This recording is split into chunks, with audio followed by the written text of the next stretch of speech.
መጋቢት 18 ጎይታ ኢየሱስ ክመጽእ እዩ ንስኻትኩም ግና ኣሕዋተየ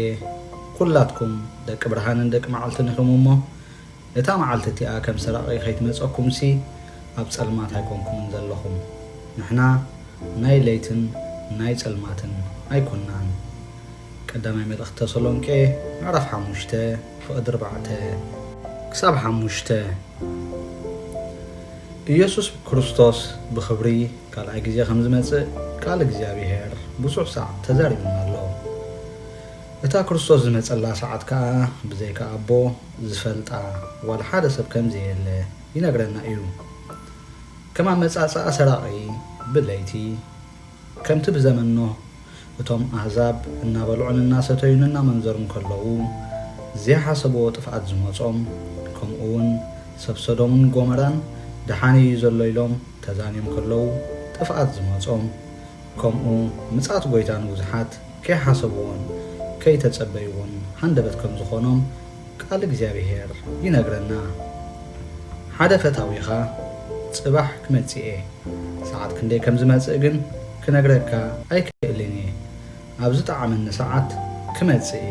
ተጸበየኒ እንታይ ኢሉካ ካብ ንግሆ እቲ ክትገብሮ ዘለካ ምድዳዋት ክትቅርበሉ ዘለካ ምግቢ ኣዳሊኻ ኣብ ቤትካ ኮፍ ኢልካ እንተተጸበኻዮ ሰዓት 8 ይምጻእ ዋላ ሰዓት 10 ንኣኻ ዋላ ሓንቲ የሰንብደካን እዩ እንተ ደኣ ድሓን ሰዓት 5 ወይ 6 ኣቢሉ ምሕዳር እዩ ዝመጽእ ዝኸውን ኢልካ ካብ ገዛኻ እንተወፂኻ ንሱ ድማ በታ ዘይሓሰብካያ ሰዓት እንተመጺኡ ግን ኣዝዩ ዘሰንብደካ ነቲ ጋሻ እውን ደስ ኣይብሎን እዩ ክመጽእ እየ ተጸበየኒ ኢለዮ ከብቅዕሲ ዘይምጽባዩ ብጣዕሚ ሕማቅ ገይሩ ብምባል ኣዝዩ ዝሓዝን ጎይታ እውን ንዓና ብየነይቲ ሰዓት ከም ዝመጽእ ኣይነገረናን ከም ዝመጽእ ግና ብዘየምናትእ መንገዲ ደጋጊሙ ነጊርና ኣሎ እንተ ደኣ ተዳሊና ጸኒሕና ከምቶም ሃንደበት ዝኾኖም ሃንደበት ኣይክኾነናን እዩ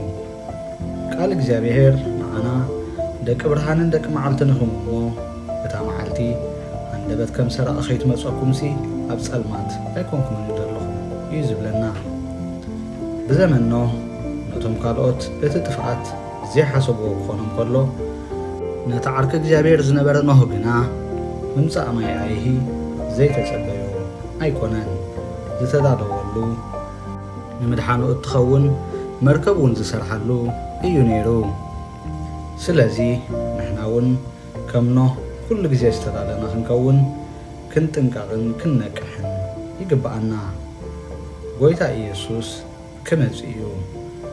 ኣሜን ጎይታና ንዓ ንበል ዝጽናዕ ጥቕሲ ደጊም እዚ ኩሉ ዝፈላለ ካብ ኮነ ስሊኡ ሰማያት ብሓዊ መኺኹ ዝፈላለየሉ ፍጥረት ሰማያት ብረስኒ ዝመከሉ ነቲ ምጽኣት መዓልቲ ኣምላኽ እናተጸበኹምዎን እናቀላጠፍኩምዎን ብቅዱስ ንብረትን ብፍርሃት እግዚኣብሔርን ከመይ ዝበሉ ክትኮኑ እዩ ዝግባኣኩም ካልኣይ ጴጥሮስ ምዕራፍ 3 ፍቅዲ 11 ክሳብ 12 ኣስተንትን ንምጽኣት ክርስቶስ ዝተዳለወ ሰብ ከመይ ዝበለ ህይወት ኣለዎ ንጸሊ ጎይታይ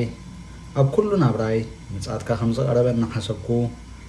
ብጥንቃቕን ብጽድቅን በምልኾን ክነብር ርድኣኒ ኣሜን